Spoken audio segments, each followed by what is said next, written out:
All right, Shalom. I want to give our praises, glory, and honor to Yahweh, Bahasham, Yahweh Shai, Bahasham, Rachak Wadash.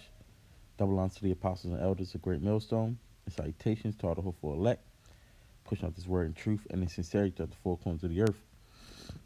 Sincere Shalom to you, Akim and Akwaf that's listening and learning in these last days. This is Brother Quad from DC Camp. Come back at you with another lesson, and I'm entitled it, In Much Wisdom is Much Grief. All right, because here in these times we have been given this wisdom, knowledge, and understanding, you know. But in that, it also comes much grief, man.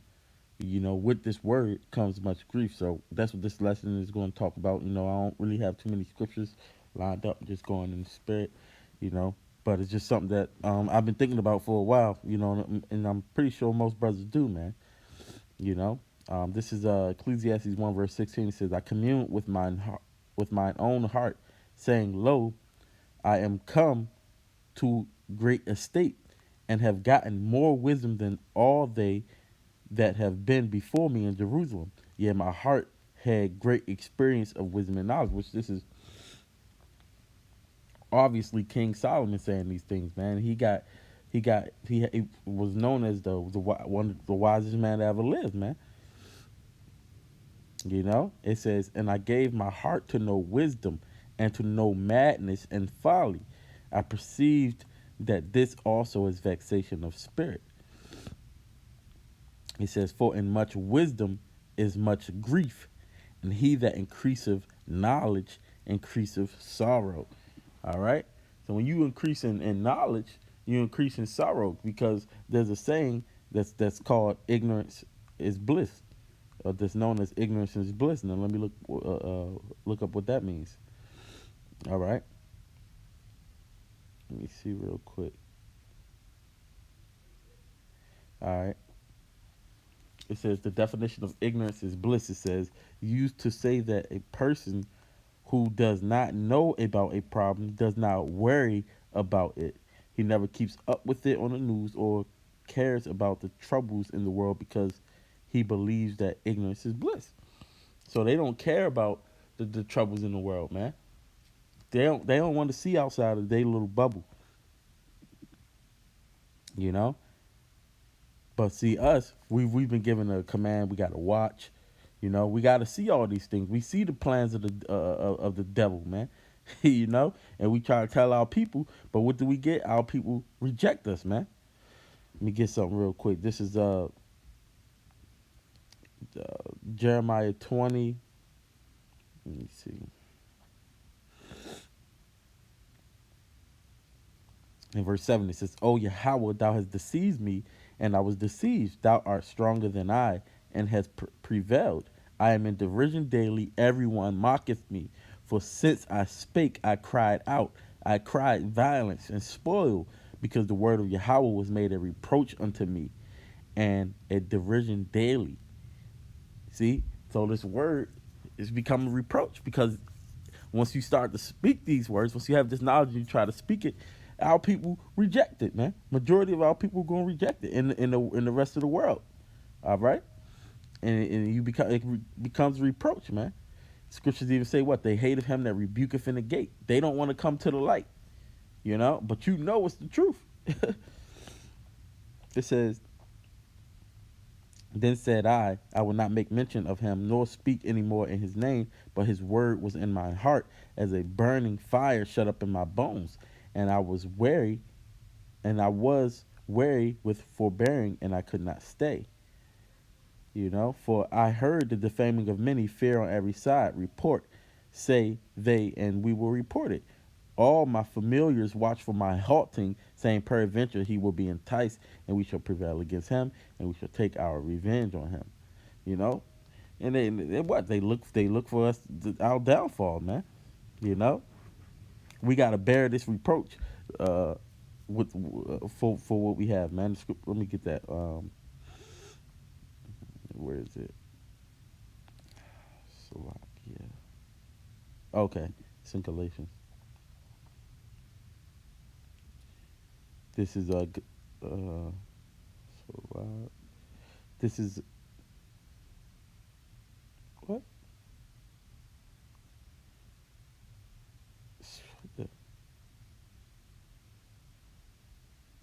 Salakia. Bear with me. This is Galatians.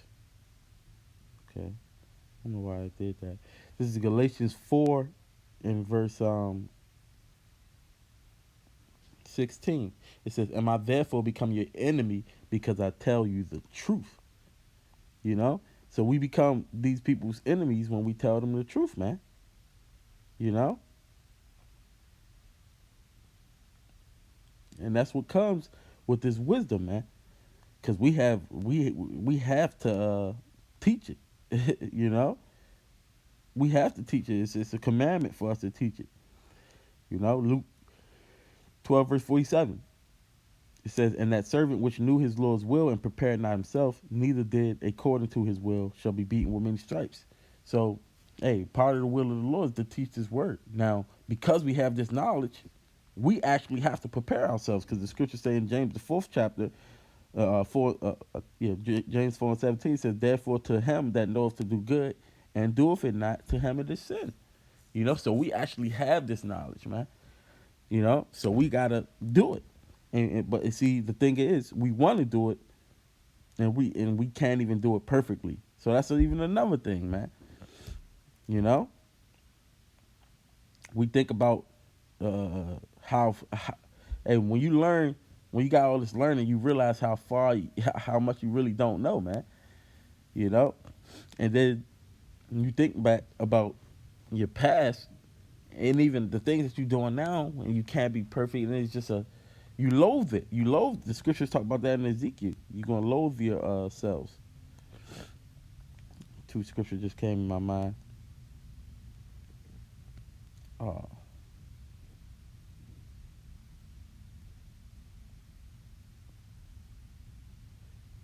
right, it's not popping up.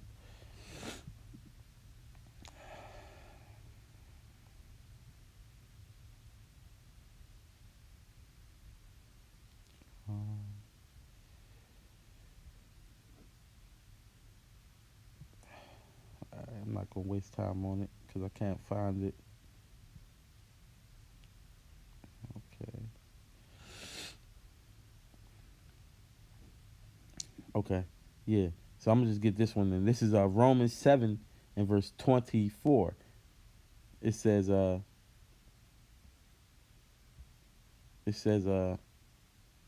wretched man." Wait.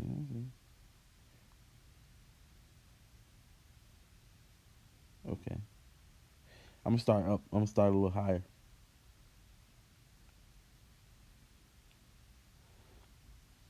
It's Romans 7 verse 18. It says, "For I know that in me, that is in my flesh, dwelleth no good thing. For to will is present with me, but how to perform that which is good I find not. For the good that I would, I do not, but the evil which I would not, that I do." Now, see, if you don't have no knowledge of what's the right and what's wrong, you're not bothered by that, man. You know, but we strive to do good, you know, and we don't do it. We don't always do it. And then the things that we don't want to do, we end up doing, man. And that comes from being in this flesh, man, knowing that we're in a captivity. Look at it now. You got our people, we're in captivity, right? But you got some of our people, they don't know that they're in captivity. They don't know that they got enemies that has them in a system that's designed to keep them down. So they don't think about that. When you got that knowledge, it's frustrating. We'll take it a step further. We in this flesh, man. We know that we ain't always supposed to be in this flesh. You know, we subject to death in these fleshes, man. You know. Let me keep going. It says, verse 19, for the good. I read that. I read it again. For the good that I would, I do not, but the evil which I would not, that I do. Now, if I do that I would not, it is no more I that do it, but sin that dwelleth in me. I find then even a law that when I would do good, evil is present with me. For I delight in the law of the Most High after the inward man, but I see another law in my members warring against the law of my mind and bringing me into captivity to the law of sin which is in my members. So it's a war, man, in our minds, you know? "O wretched man that I am, who shall deliver me from the body of this death," man. So we realize how wretched we really are, man. Hey, you constantly examine yourself. The scriptures tell you to examine yourself. Well, we examine ourselves according to the word, man. And when we don't live up to that, it's disappointing, man. So we constantly examine ourselves, coming up short. That's just something that we have to battle with, man. You know, this is Proverbs 13 verse 12 says, "Hope deferred maketh the heart sick, but when the desire cometh, it is the tree of life." Yeah, right. But right now, we actually have to wait for this, man. We have to hope in something that we can't see, you know, and it being deferred, which that word, the word deferred. Let me get that definition. It says put off to a later time or postpone. So it seems like it's tarrying, man. So it makes the heart sick, man. You feel somewhat depressed, man. Knowing what we know that we Yasharala. Meanwhile, we not looked at it as that, you know. We actually looked at it as scum and evil. It makes your heart sick, man. You know, hey, even to study all this stuff, it's a labor, man. It's weary on the brain, which I'm gonna get that. All right.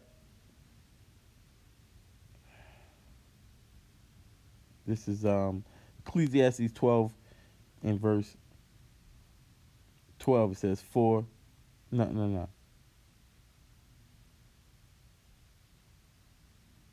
yeah, yeah." It says, "And further, by these, my son, be admonished. Of making of many books there is no end, and much study is weariness of the flesh, man." So, and even we can't even always retain everything that we have in this flesh, man. But it says a wearying or a tiring, man, fatigue. So much study is a weariness of the flesh. We actually have to labor to do it, man.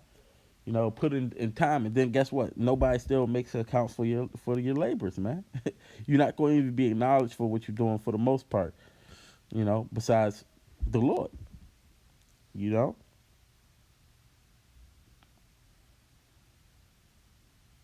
So let me see.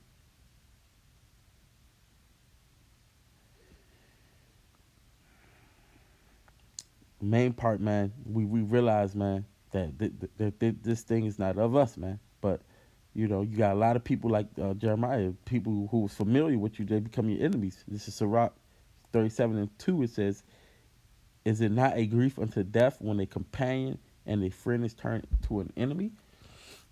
Yeah. And you realize you can't walk with these people anymore, man. People you love, hey, they don't love this truth, man. So you got to distance yourself from them. You feel alone sometimes, you know. Well, a lot of them is gonna be turned your enemies, man, and it's a grief, you know. Um, and then you know what the Most High is gonna do, man. Let me see. It's a good amount. It's a good few scriptures, man. But you know, and even Nehemiah, man, he uh he was sad. The king asked him, Nehemiah 2nd chapter, why was his countenance sad, man? And seeing that he wasn't sick, and he was like, you know, it said this is it said. Let me just get it. I ain't gonna guess it. You know, this is Nehemiah 2 verse 2. It says, "Wherefore the king said unto me, Why is thy countenance sad, seeing thou art not sick? This is nothing else but sorrow of heart. Then I was very sore afraid, and said unto the king, Let the king live forever. Why should my countenance be sad when why should not my countenance be sad when the city, the place of my father's sepultures, lieth waste, and the gates thereof are consumed?" Right. Hey, so why wouldn't we be feeling some type of way when we look at the state of our people, and we don't even have a nation, we have no say so, we can't even rule in our own houses, man. The scriptures say that he oppresses a man in his own house. See, but our people, they don't think about that, man. They think that this is normal, this is life, that we supposed to be on the bottom. Why is Israel a servant? Is he a homeborn slave? Which we not, man. We know that we supposed to be gods, but here we dying like men. This is a place where even the scripture said children are their oppressors and women rule over them. But when you learn this law, when you learn this truth, you know that a woman is not supposed to usurp authority over man. That's a new thing in the earth, man. But in this world, you thought, hey, everybody equal, you woman's equal. You even put them above you, man. Well, scriptures tell you not to give your strength to them. You know, man, you just realize that everything is all out of course. Everything is backwards, man, and we have to live in it. You know, but oh, I'm gonna get this scripture and I'm gonna close. I got more scriptures, but I didn't want to make it too long. This is Revelation 10 and verse 9. It says, "And I went unto the angel and said unto him, Give me the little book. And he said unto me, Take it and eat it up, and it shall make thy belly bitter, but it shall be in thy mouth as sweet as honey." Yeah, because